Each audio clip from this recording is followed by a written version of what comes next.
Masih layak nggak sih Bang Kapolri sekarang ini melanjutkan lagi kepemimpinan Bang? Ya itu kan tergantung presiden. Ya kalau presiden bilang masih layak dan patut, ya masih terus dilakukan. Tapi kan itu akan menghambat regenerasi.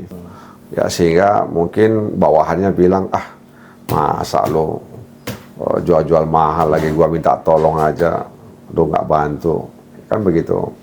Nah, jadi kenapa dia berani kan itu kan berarti ya seperti tahu sama tahu begitu kan. Throw your hands up if you with it, drop it.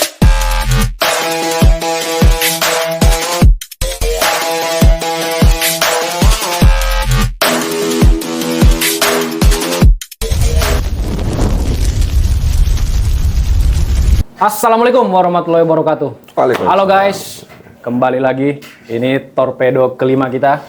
Kemarin bareng Mas Seno, itu kita ucapkan terima kasih ke teman-teman torpedo 13.000 Bang. Mantap. Meledak-ledak dia. Meledak. Ada yang puji, ada yang hujat, terserah. Ini bagian dari memperkaya khazanah kita. Sekarang siapa yang mau kita ledakkan hari ini Bang? Hari ini ada orang yang mengawasi soal hukum kita. Widih, pengawas dong. Kemudian partai yang sebenarnya DNA-nya itu selalu melawan.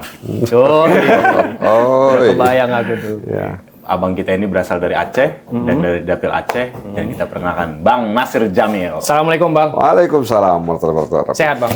Alhamdulillah, kalau nggak bisa kemari lah. Alhamdulillah. Padat tuh Bang ya? Hah? Padat Bang. Udah reses ini. Besok pulang ke Dapil. Siap. Banyak PR kayaknya Bang. Iya. Komisi 3 Bang. Rencana pulang Rabu ke Dapil, tapi entah kenapa bisa ditunda sampai Jumat. Kalau nggak bisa hadir. Makasih nih Bang, udah Iya, hadir ke torpedo Bang. Iya, iya. Kalau lihat Bang Nasir, kita itu bisa bilang sahabat publik. Dia kerap merespon isu-isu aktual Bang. Oh iya, sahabat wartawan dong itu. Sahabat wartawan bisa dibilang. Ya, dan bukan sahabat pengadilan. Sahabat Polri juga nggak Bang? Mitra. Mitra Bang. Bang, ini rame kasus penembakan Bang. Yang paling meledak itu di Sumbar, AKP Dadang. Tapi sampai hari ini, kelanjutan kasusnya itu seperti mandek. Kan pemilik tambang juga kita nggak dipublish. Dari Komisi 3 gimana Bang? Iya, sejak awal kita sudah sampaikan sama Pak Kapolri, ya, Pak Kapolda, dan juga kepada teman-teman media bahwa bahagian dari pertanggungjawab publik itu adalah transparansi. Jadi persidangan etik dilakukan seperti Sambo, kan begitu terbuka luas begitu ya.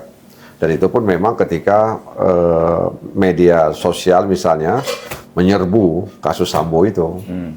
Nah ini menurut saya memang saya juga tidak begitu tidak begitu mengikuti, tapi dibandingkan dengan kasus Ferdi Sambo ini kan jauh sekali. Ya jauh sekali. Ya mungkin juga karena pelakunya bintang 2, sementara ini kan cuma seorang kapten. Yang ditewaskan juga seorang kapten juga. Kasusnya ilegal tambang misalnya. Jadi persidangan kode etik dan soal disiplin itu kan menurut saya sudah dilakukan. Cuma memang tidak terpublish dengan terang menerang gitu. Ya, dan sekarang kita nggak tahu, kami juga belum tahu ini putusannya apa. Apakah Kalau nggak salah Komisi 3 udah ke sana Bang ya? Oh sudah ke Sumbar, ya ke Sumbar sudah bertemu langsung dengan Kapolda, meminta komitmen Kapolda untuk jajarannya menutup lokasi-lokasi tambang ilegal, ya. Dan kemudian kami kembali ke Jakarta dan kami memang pemberitaan terakhir sang tersangka itu sudah dibawa ke Jakarta. Nah, memang tidak hingar-bingar, tidak hingar-bingar seperti apa yang sudah dilakukan oleh kepolisian terkait kepada si Dadang ini. Apakah sudah diputuskan bahwa dia misalnya PTDH, ya, kemudian unsur pidananya apakah sudah sudah digulirkan? Nah, kami juga belum dapat kabar soal ini. Nah, makanya saya katakan ini agak berbeda dengan Ferdi Sambo misalnya yang sangat gebiah-ubiah gitu, pemberitaannya. Padahal secara peristiwa, jadi setelah menembak AKP Ulil itu, si Dadang ini ke rumah Kapolres, dia nembakin rumah Kapolres. Ini lumayan gede. Secara peristiwa ya? lumayan ini juga lah Bang nyarinya itu. Iya, jadi ya mungkin karena memang informasi yang kami terima, Kapolresnya juga ikut main gitu ya. Diduga gitu, kita nggak bisa Patut bilang ikut diduga. main, patut diduga kuat gitu ya, atau patut kuat diduga gitu, ya bahwa dia juga ikut mengelola itu, ya sehingga mungkin bawahannya bilang masa lo jual-jual mahal lagi, gua minta tolong aja, lo nggak bantu, kan begitu. Yang ditangkap itu kan truk pengangkut material dari galian C kalau tidak salah yang ilegal, dan itu diduga punya pelaku, punya pelaku, ya sehingga dibawa pakai truk itu, dan ketika ditahan dia kan mungkin marah lah, ya gimana sih lo masa nangkap punya gua kira-kira begitu kan, ya mungkin dicuekin oleh Kasat Reskrim, dia emosi keluarlah senjata itu kan, sehingga 2 peluru bersarang. Ya artinya mengenai Kasat itu, dan kemudian dia ke rumah dinas Kapolres, ada 7 atau berapa peluru itu yang dia dia lesakkan itu. Nah, jadi kenapa dia berani kan, itu kan berarti ya seperti tahu sama tahu begitu kan. Kau pun menikmati, aku pula nggak kau bantu begitu. Kira-kira begitulah ya kan, masa punya aku kau tangkap, ya janganlah kau tangkap punya aku. Aku kan tahu juga kayak mana kau, kira-kira begitu kan. Ya. Tapi kan ini udah terekspos, harusnya kan gerak cepat lah. Kita kan tahu lah Bang, Polri kita itu kan dalam mengusut sesuatu kasus itu, apalagi ini pemilik tambang ilegal ini kan sebenarnya udah pasti mereka udah ada datanya Bang. Betul memang. Harusnya mereka dorong dong. Ini kan sampai sekarang belum Profiling lah. terpublish Bang. Iya, kalau tambang-tambang ilegal itu kemarin pemberitaan yang kami dapat sudah didatangi oleh aparat kepolisian, ditutup semuanya. Ya mudah-mudahan saja ini permanen, ya jangan kemudian nanti terbuka lagi atau dibuka lagi begitu. Nah, khusus soal persidangan etik untuk AKP Dadang, ya kami juga belum mendapatkan informasi. Saya juga nggak lihat di media sosial terutama posting-postingan yang terkait dengan AKP Dadang itu. Memang agak sedikit diredam ya. Saya nggak tahu kenapa harus diredam ya. Tapi tidak banyak dikonsumsi oleh netizen dan juga pembaca media mainstream. Ya emang pergerakan pemberitaan ini kan agak zigzag Bang. Kemarin ketutup lagi sama pedagang es teh, ya kan Bang? Nah, inilah hak teman-teman Torpedo nih untuk tahu langsung dari pengawas, ya kan? Iya, jadi ada berbagai kasus yang viral misalnya, itu yang akhirnya kemudian orang udah nggak melirik ke sana lagi, sudah fokus ke tempat penjual es teh dan lain sebagainya begitu. Nah, ini ya memang ini kondisi di negeri kita begitu. Satu kasus, kemudian muncul kasus lain, tenggelam kasus ini, muncul kasus lain dan lain sebagainya. Bang, tadi sempat kesebut kita tanpa mendahului hukum, patut diduga. Kapolres juga tahu mungkin, diduga mengetahui. Makanya dia lemparkan peluru itu di rumah dinas. Bang, ini sudah pandangan umum, aparat kita ini ikut dalam backing-membacking, Bang. Iya, itu sudah menjadi rahasia umum ya. Oknum lah kita bilang. Oknum. Ya, oknum. Nanti kena pula kita kan. Ini Bang, oknum yang baik apa yang jahat sekarang? Ya, oknum. Pokoknya oknum. Ya, jadi kalau misalnya bermasalah, oknum. Kalau berprestasi, pimpinan. Nah, itu udah rumus itu. Ya. jadi oknum itu. Jadi, nah oleh karena itu, memang hampir di semua wilayah Indonesia sebenarnya, di Aceh kah, di Sumatera Utara kah, di Sumatera Barat kah, di Bangka Belitung kah, ya, di Lampung kah, di Jambi kah, ya, kemudian di wilayah Timur kah, dan lain sebagainya. Memang saya lihat memang ini sengaja ya dikelola ya untuk pemasukan. Nah, pemasukan ini bisa ke kantong pribadi dan juga untuk kegiatan-kegiatan yang mungkin tidak dibiayai oleh DIPA. Ya.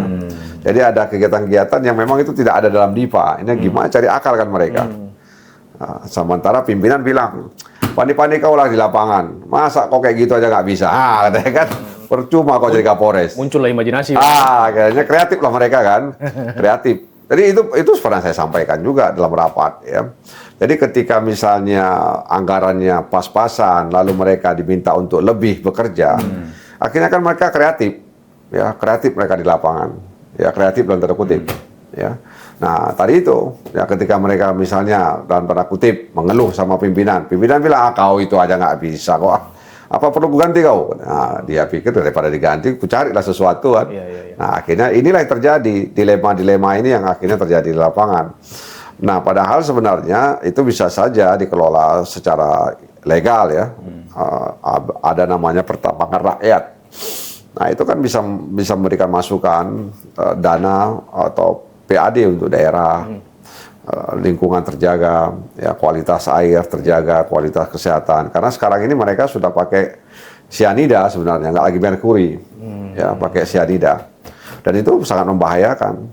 Jadi ya rumor-rumor begitu kan menyudutkan kepolisian sebenarnya, ya katanya satu alat berat ya 35 juta, kalau ada 100 alat berat berapa itu? Ya, berapa hari tiap hari begitu.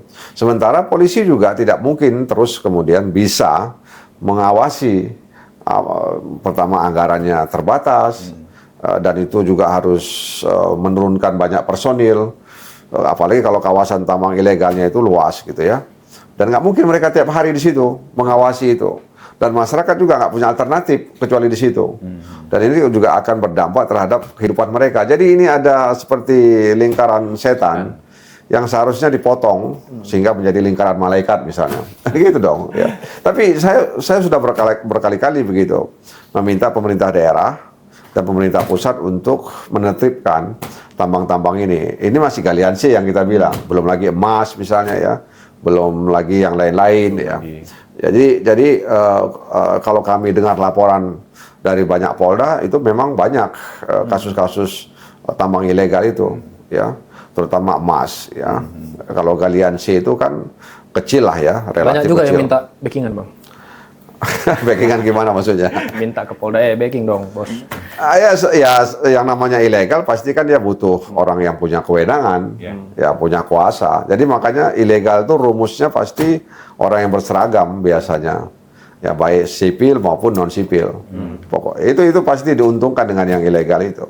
Bang, kita menyeberang belum selesai Sumbar, ini ada lagi di Semarang, Fik.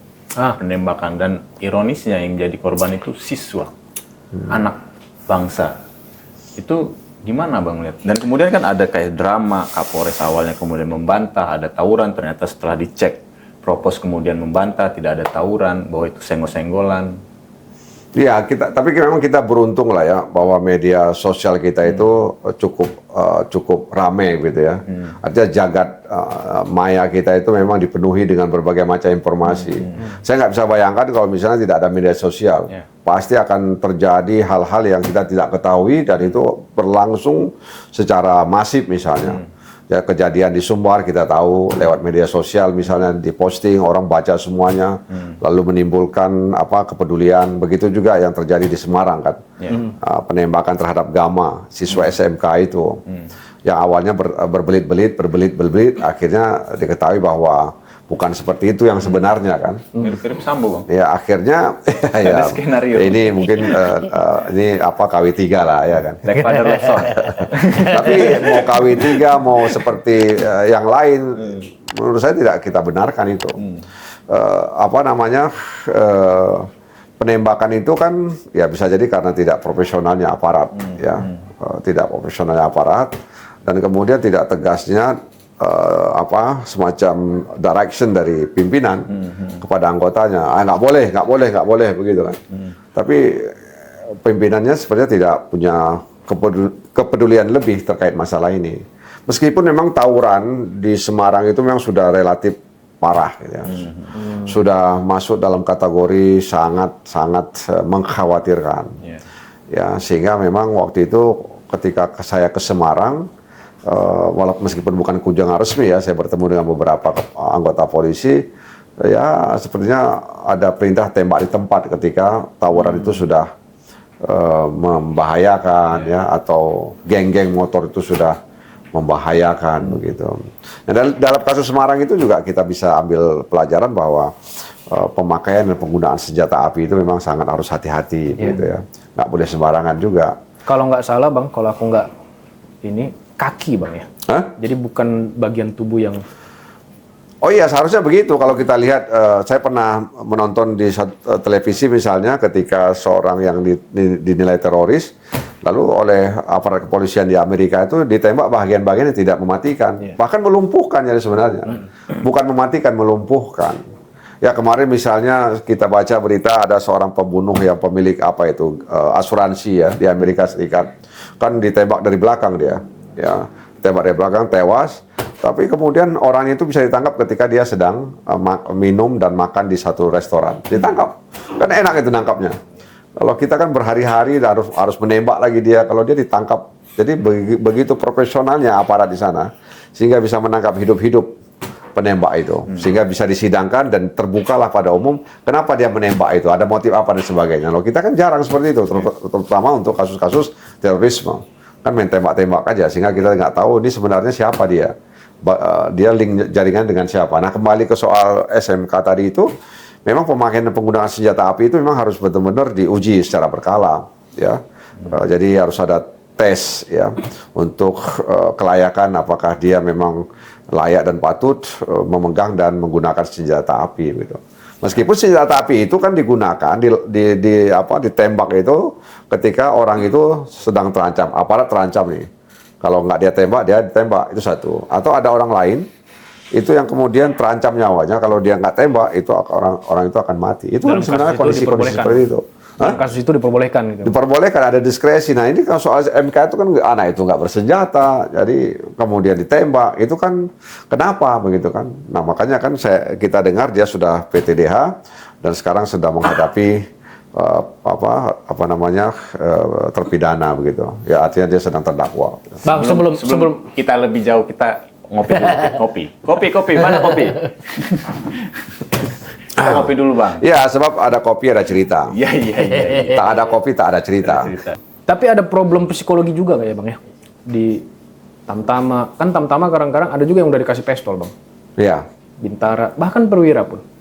Ini apa koreksi dari Abang? Ya sebenarnya nggak ada masalah asal ada ujian bagi mereka. Kemudian juga senjata itu kalau nggak dipakai disimpan. Kan biasa begitu ya. Di stasiun televisi juga begitu kan.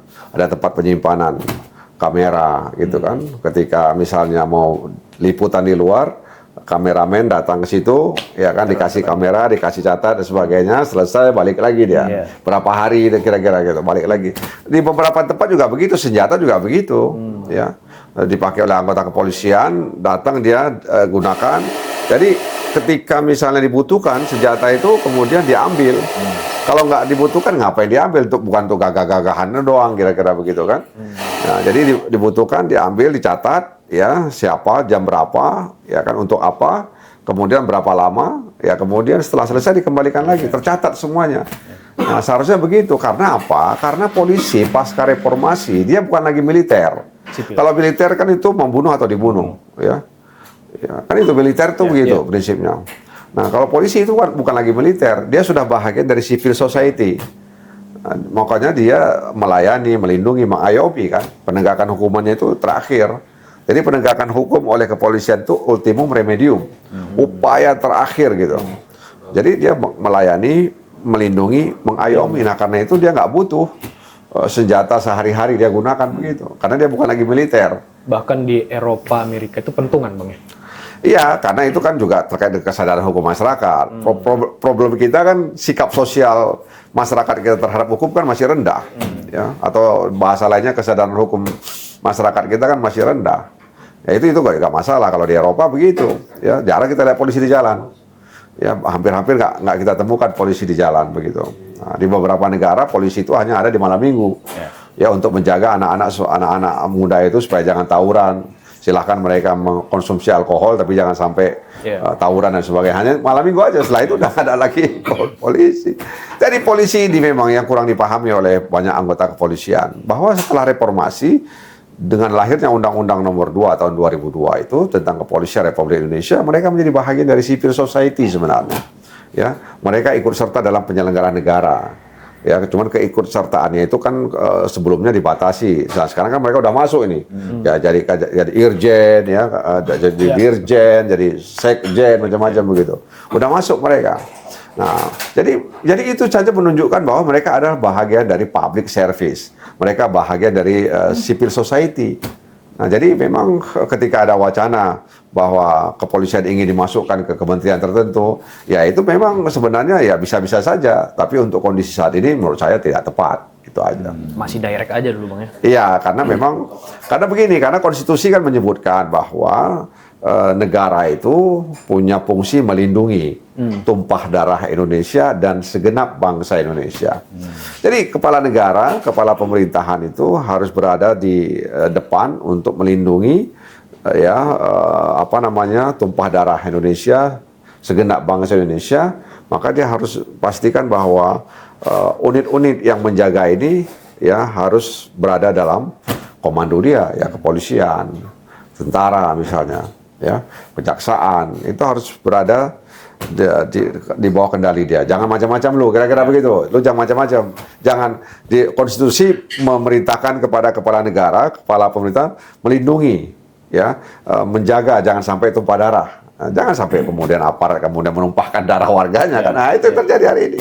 Gitu. Kalau kita melihat fenomena ini sebenarnya ya kita sadar lah polisi itu kadang menghadapi kejahatan jalanan, apalagi kejahatan sekarang kan udah ada paket pesta rakitan. Jadi mereka memang harus dibekali dengan senjata. Tapi di sisi lain dengan fenomena yang belakangan ini Bang, ya ternyata senjata itu disalahgunakan. Nah gimana sih Bang Komisi 3 itu memberikan efek jera? Karena ini udah dari lama-lama kan, salah satunya Ferdi Sambo, kemudian AKP Dadang, kemudian yang ini. Kayak nggak ada efek jera gitu loh Bang. Iya, makanya tadi saya katakan ya harus ada tes berkala bagi pemilik dan pengguna senjata di lingkungan anggota kepolisian. Sebab ketika terjadi di Solo itu, saya ditanya teman-teman media, saya bilang ini saya juga nggak yakin ini yang terakhir. Bahwa ini bukan yang pertama, ya tapi saya juga nggak yakin ini kalau ini terakhir. Saya khawatir ada lagi nanti polisi tembak polisi, ya kan? Cuman saya nggak tahu kapan dan di mana. Selama tidak diperbaiki, dievaluasi penggunaan dan pemakaian senjata itu. Jadi harus ada tes berkala, usulan saya. Ya, layak atau tidak dia menggunakan senjata. Dan itu ada tesnya. Kalau nggak layak, udah nggak layak gitu. Jangan dibuat-buat ya nggak layak jadi layak, begitu. Sehingga ya gitu kejadiannya. Begitu. Kayaknya itu saran yang klasik Bang dari dulu di sana. Oh ya, memang Maksudnya itu harus bukan ada hanya efek jera klasik, gitu loh, Bang. bukan hanya klasik, tapi klise itu. Misalnya apa yang ketahuan nembak disetrum gitu atau apa sampai ada efek jera bagi polisi yang lain Bang. Ya sebenarnya juga dia diberhentikan secara tidak hormat, kemudian juga dipidanakan, itu kan bahagian dari efek jera juga sebenarnya. Ya, nah makanya pengawasannya harus ketat karena senjata api. Ya boleh saja dia pakai apa namanya.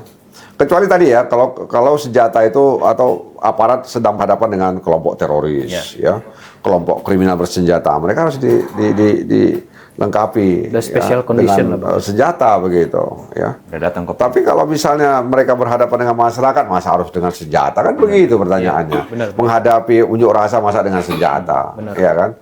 Jadi tidak seperti itu gitu. Jadi kalau menghadapi kriminal bersenjata ya harus bersenjata, menghadapi kelompok teroris harus bersenjata. Tapi di luar itu, ya, atau geng narkoba misalnya kan, kelompok geng narkoba, ya harus gunakan senjata, karena mereka juga punya senjata. Tapi kalau menghadapi pengunjuk rasa, menghadapi siswa, ya menghadapi wartawan lagi misalnya kan, harus pakai senjata, ya kan. Jadi ini yang menurut saya yang harus ditertibkan ke depan. Kalau saya pakai senjata ya pakai pentungan misalnya, ya kan, atau pakai alat-alat yang tidak mematikan, tidak mencederai, tidak melukai. peluru ya. karet Bang contohnya Bang. Iya, misalnya pakai apa itu yang bisa kayak listrik itu, ya dia bisa. Tapi nggak usah pakai senjata karena ini dalam tanda kutip ya ada magic-nya juga di senjata ini kan. Benar. Ya ada magic-nya dia. Yang kadang-kadang orang langsung membuka tangannya gitu. Makanya shotgun aja kadang-kadang orang pernah ngerokotin orang. Ya, ada mobil, diserempet, pas shotgun. Nah, gini-gini. Atau jangan-jangan korek Bang.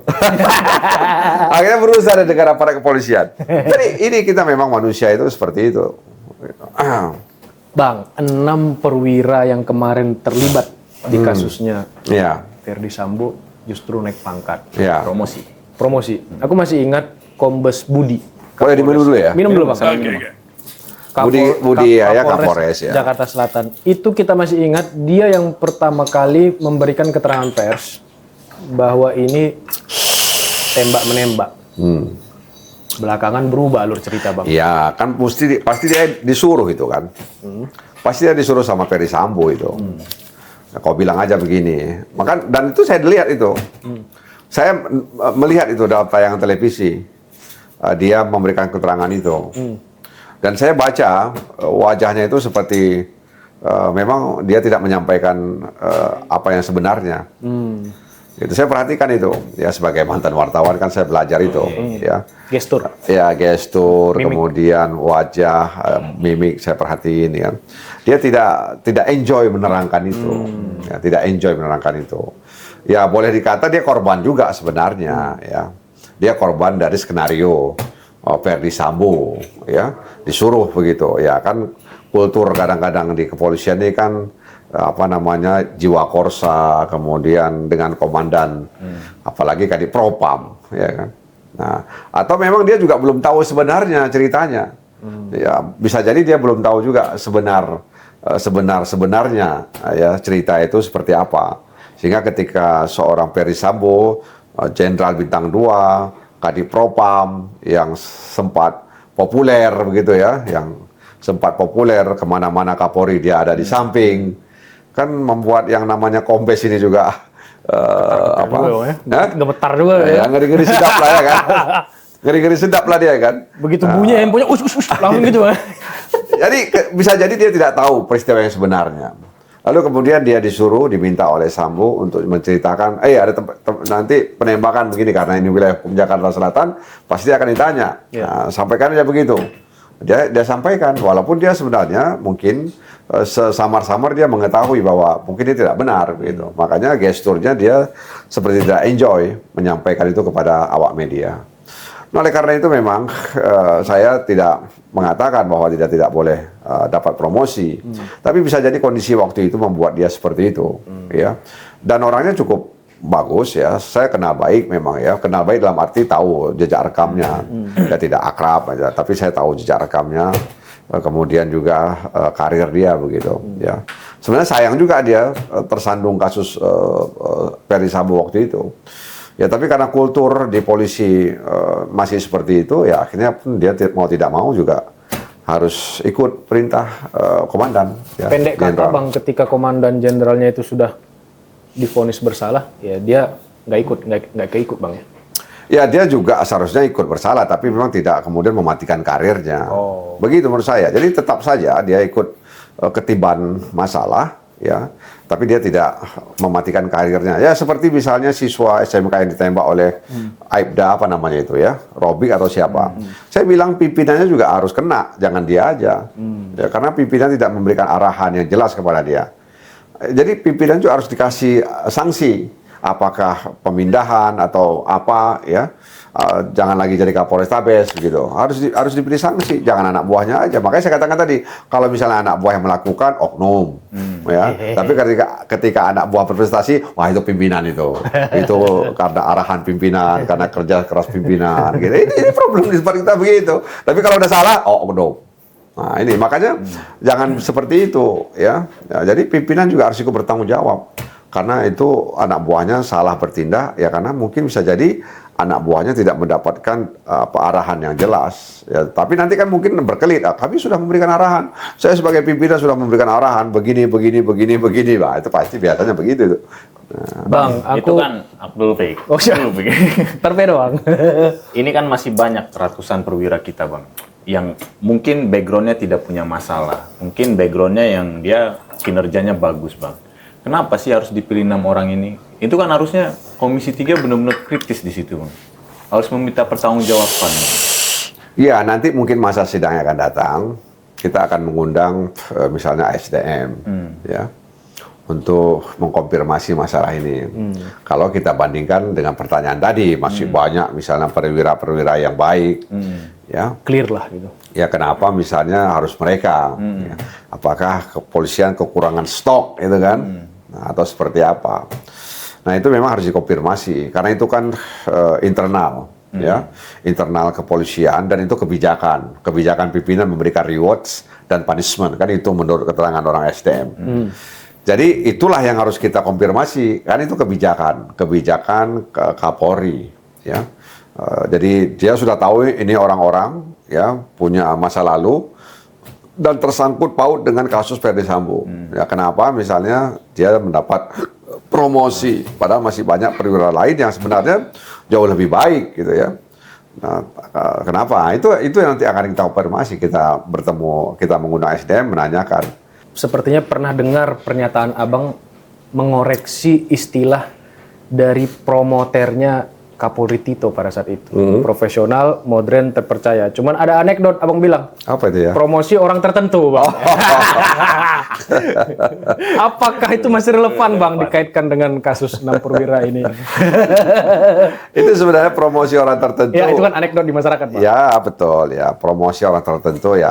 Orang Indonesia kan suka memplesetkan sesuatu itu, ya kan. Iya, memang mempromosikan orang tertentu itu kan ada yang bilang itu nepotisme. Ada yang bilang juga itu nolong kawan-kawan, ya kan. Ada Jadi, ya namanya ya itu NKK, bukan KKN. NKK nolong kawan-kawan. Ya. Jadi memang promosi itu kan ada aturan mainnya, ya ada aturannya, ada SOP-nya, nggak sembarangan juga atau ujuk-ujuk orang dipromosikan. Ya, walaupun ada subjektivitas ya, ada subjektivitas daripada pimpinan ya melihat orang-orang tadi itu, faktor komunikasi, kedekatan dan pengetahuan dari pimpinan. Jadi misalnya 3 orang ini sudah memenuhi syarat, tapi pimpinan kayaknya sering komunikasi sama si A misalnya, ya tahu betul si A, ya apalagi kalau misalnya si A tadi kemudian disonding juga, di-endorse oleh kolega-koleganya begitu, ya sehingga itu nggak bisa dihindari. Tapi secara umum mereka memenuhi syarat untuk dipromosikan begitu. Jadi ya mempromosi orang tertentu ya bisa positif bisa negatif. Ya positifnya kalau sesuai dengan SOP dan dia memiliki kapasitas jejak rekam layak dipromosikan. Tapi kalau misalnya tidak memiliki kompetensi lalu kemudian dipromosi ya itu yang akan membuat birokrasi di tubuh kepolisian itu seperti podcast ini torpedo nanti. Kena torpedo dia. Torpedo dia. Lama-lama begitu karena udah rame akhirnya bisa jadi torpedo dia. Pak Prabowo melakukan rapat Kasatwil Bang ya di Semarang Bang ya. Di Akpol. Di mana? Akpol Semarang. Akpol Semarang. Iya. Kemudian Pak Prabowo ada Kasatwil itu. Kasatwil dan Kapolri juga. Prabowo juga menyampaikan supaya Polri ini jangan ugal-ugalan, jangan suka menyiksa masyarakat. Sementara Abang tahu ada fenomena di Polri itu feodal. Dengan 2 pembanding ini, Abang meyakini ke depan ini. Ya, jangan ugal-ugalan itu sebenarnya kalau kita mau lihat laporan Komnas HAM. Jadi institusi yang paling banyak dilapor itu adalah kepolisian. Jadi nomor 1 itu mereka. Dan tiap tahun itu, ya tiap tahun. Ya, tiap tahun Komnas HAM itu menerima laporan dari masyarakat yang paling banyak dilaporkan itu adalah kepolisian. Ya makanya wajar kalau kemudian Prabowo mengatakan jangan ugal-ugalan, ya. Sebab ugal-ugalan itu kan orang nggak punya aturan, ya kan? Ya, ugal-ugalan gitu kan. Ya karena pertama dia nggak ngerti aturan, atau bisa jadi juga nggak punya aturan.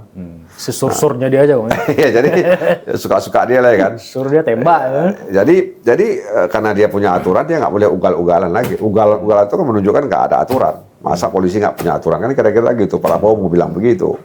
Ya, makanya saya pikir pernyataan Prabowo itu harus ditindaklanjuti oleh Kapolri dan dia harus diawasi langsung oleh Presiden karena Kapolri kan bertanggung jawab pada Presiden walaupun secara operasional dia kemudian konsultasinya kepada Menko Polkam gitu. Masih layak nggak sih Bang Kapolri sekarang ini melanjutkan lagi kepemimpinan Bang? Ya itu kan tergantung Presiden. Ya kalau Presiden bilang masih layak dan patut, ya masih terus dilakukan.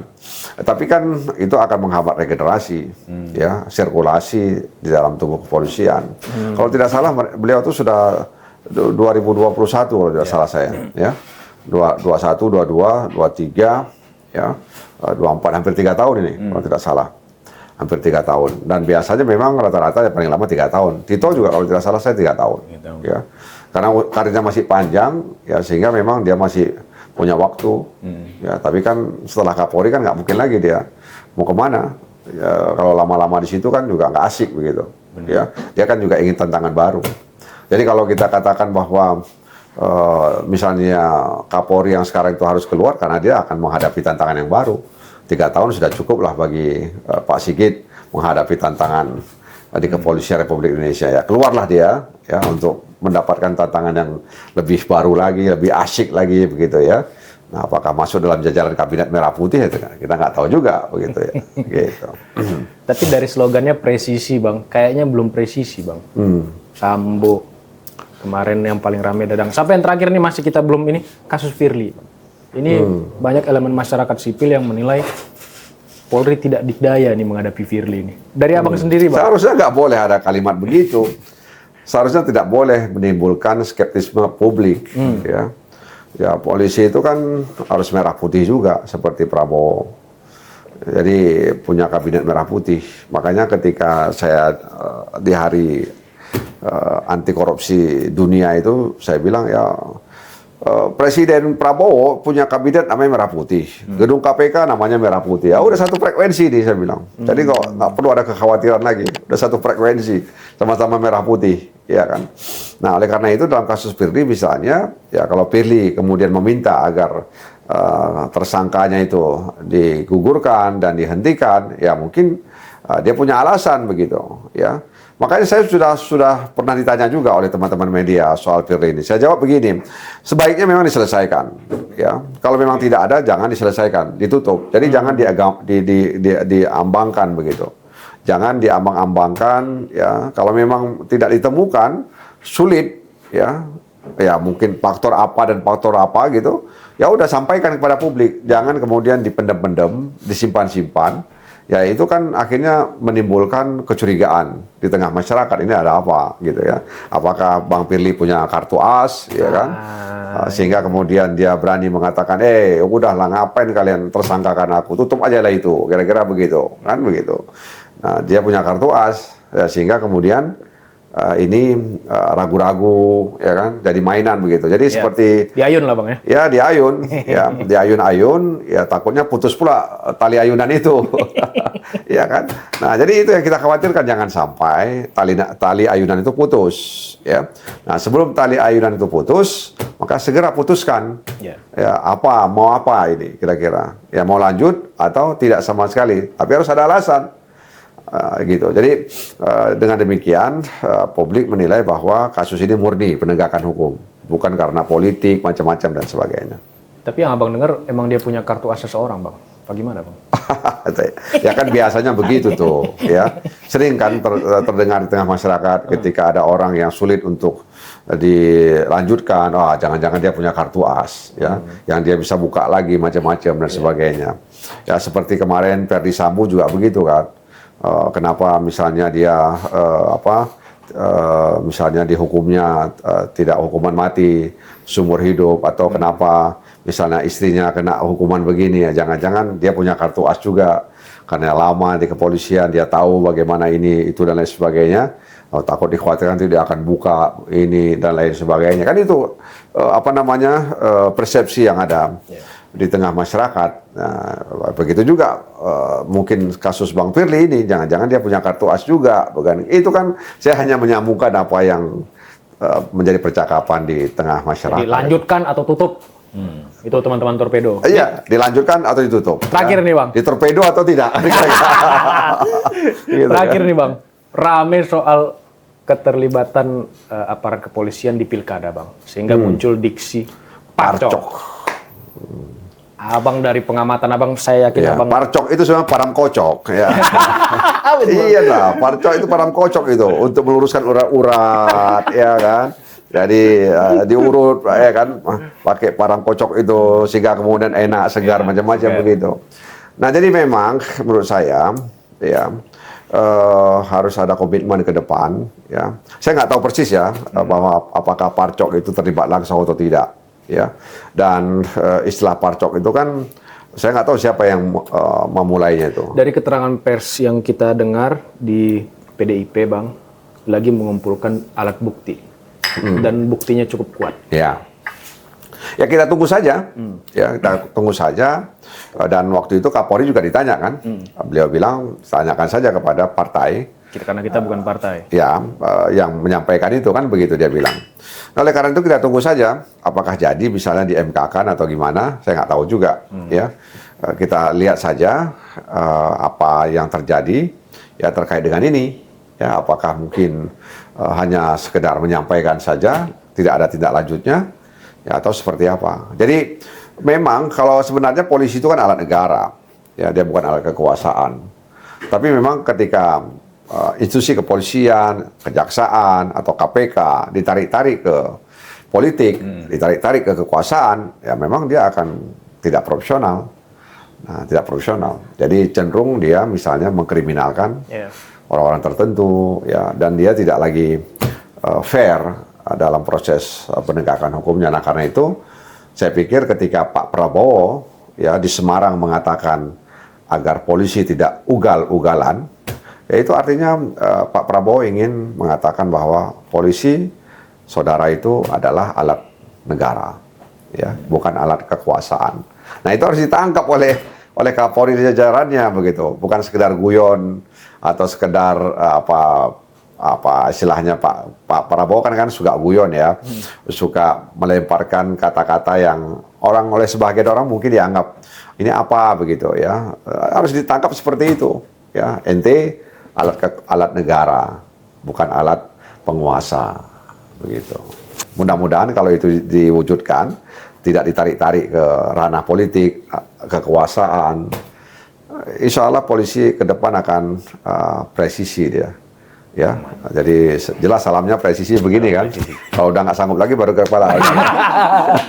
Ya kan, salam presisi di kepala udah nggak sanggup lagi. Bang, sedikit lagi Bang, keterlibatan dia di Gakumdu itu perlu dievaluasi nggak Bang? Keterlibatan apa? Di Gakumdu pemilu. Artinya dia masih tetap in charge di lokasi TPS, lokasi KPU. Itu kan orang ngelihat dia, apalagi ada pistol di sini dengan seragam kan, ngeri kali. Iya, kembali ke pembicaraan kita tadi itu ya, soal senjata misalnya, ya kan, dia nggak boleh sebenarnya pakai senjata atau kemudian ada senjata di pinggang, kan jelas tadi itu.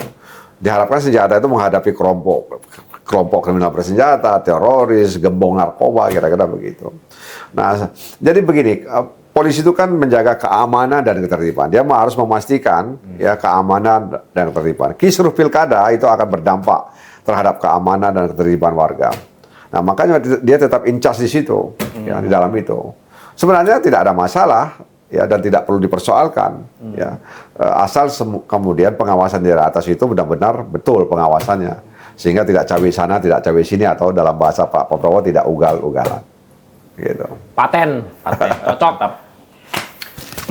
Ini kita ada games, Bang. Ada apa? Games. Waduh. Main kan. Itu kita akan sebutkan nama. Oke. Abang Multiple choice ini nggak? Enggak. Oh, bukan ya. Kita sebutin nama, Abang sebut satu kata tentang nama ini. Waduh. Satu aja. Satu kata. Satu Ya. kata itu misalnya gimana? Satu Misalnya. prasakota. Hebat gitu ya. Iya, Komisi 3. Lancar gitu. Atau cair. Disclaimer.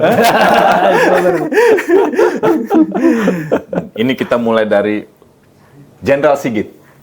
Top. Pat kalau itu. Anies Baswedan. Pintar. Muzakir Manaf. Sangar. Saihu. Siapa? Ahmad Saiku. Lembut.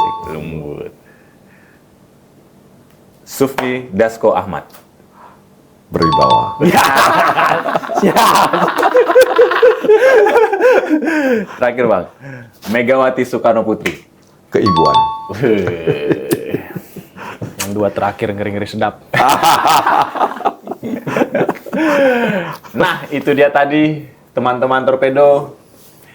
Semoga apa yang disampaikan Bang Nasir Jamil ini mendapatlah pandangan baru tentang penegakan hukum kita dan harapan terhadap penegakan hukum kita. Ada satu yang penting yang kita catat, Rick. bahwa penegak hukum jangan ditarik ke wilayah politik agar mereka bekerja profesional. Iya, dan satu lagi yang perlu kita tegaskan, apa yang kita bincangkan di Torpedo bukan untuk menghakimi satu pihak, tapi murni untuk memberi wawasan edukasi publik tentang demokrasi, hukum, dan isu sosial politik kemasyarakatan. Kita ketemu lagi di Torpedo berikutnya. Assalamualaikum warahmatullahi wabarakatuh. Waalaikumsalam warahmatullahi wabarakatuh.